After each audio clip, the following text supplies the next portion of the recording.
এই যে বাংলাদেশ ভারত লড়াই, একটা কথার লড়াই চলছে দুই পক্ষে, এখানে ট্রল হচ্ছে, ওখান থেকেও ট্রল হচ্ছে, তো এটা অবশ্যই সুস্থ না, এটা একটা খেলাই in the end of the day, হারলেও দুনিয়া শেষ হয়ে যাচ্ছে। তো আপনি আমাদের বাংলাদেশের ফ্যান ফলোয়ার বা আমাদের ক্রিকেট প্রেমীদের সম্পর্কে, ক্রিকেট প্রেমীদেরকে উদ্দেশ্যে কি বলবেন এই ম্যাচটা নিয়ে? মানে তারা কিভাবে দেখুক, মানে তাদের উচিত হবে এটা দেখা?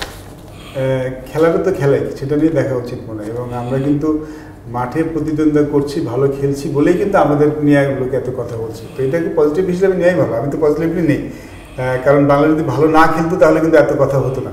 আমার এই স্টার্টটা ওরাই করেছিল, আমি যদি ভুল না করে থাকি। বাট ওই আমরা খেলাটা মাঠেই রাখি আমরা, এবং খেলোয়াড়রা কিন্তু তাই চায়। আমাদের যারা খেলোয়াড় আছেন এবং আমাদের খেলার সাথে যারা আছি, আমরা খেলাটা মাঠেই থাকতে চাই, রাখতে চাই, এবং খেলাটা মাঠেই জিততে চাই। আমরা মাঠের বাইরে এত মনোযোগ দেওয়ার দরকার নেই আমাদের। বাট মাঠে কিন্তু বাংলাদেশ ভালো খেলছে বলেই কিন্তু অন্যরা এত কথা বলছে। দেখুন, অস্ট্রেলিয়া কিন্তু একটা ছিল যে যখনই অন্য টিমের সাথে খেলা হতো ওরা একটা মনস্তাত্ত্বিক খেলা শুরু করতো, বিকজ ওরা যাদের নিয়ে ভয় পেত তাদের নিয়ে কিন্তু মনস্তাত্ত্বিক খেলা শুরু করতো। এবং বাংলাদেশকে নিয়ে অনেকে বলে না, যে অনেকেই কিন্তু বলে যে বাংলাদেশ এত ভালো না, এখনও বলে কিন্তু, বাট এটা বলে দ্যাট বিকজ তারা জানে যে বাংলাদেশ খুব ভালো। বাংলাদেশ যদি ভালো না হতো তাহলে এত কথা হতো না, এত মনস্তাত্ত্বিক যুদ্ধ হতো না। সো এটা কিন্তু পজিটিভ সাইনও আছে। বাট আমি ব্যক্তিগতভাবে চাইবো, আমার খেলারও কিন্তু চাইছে যে খেলাটা যেন মাঠেই থাকে, আমরা মাঠেই খেলি, এবং মাঠে খেলেই কিন্তু জবাব দেওয়া বলেন কিংবা জেতার সামর্থ্য বলেন বাংলাদেশের খুব ভালো মতো আছে।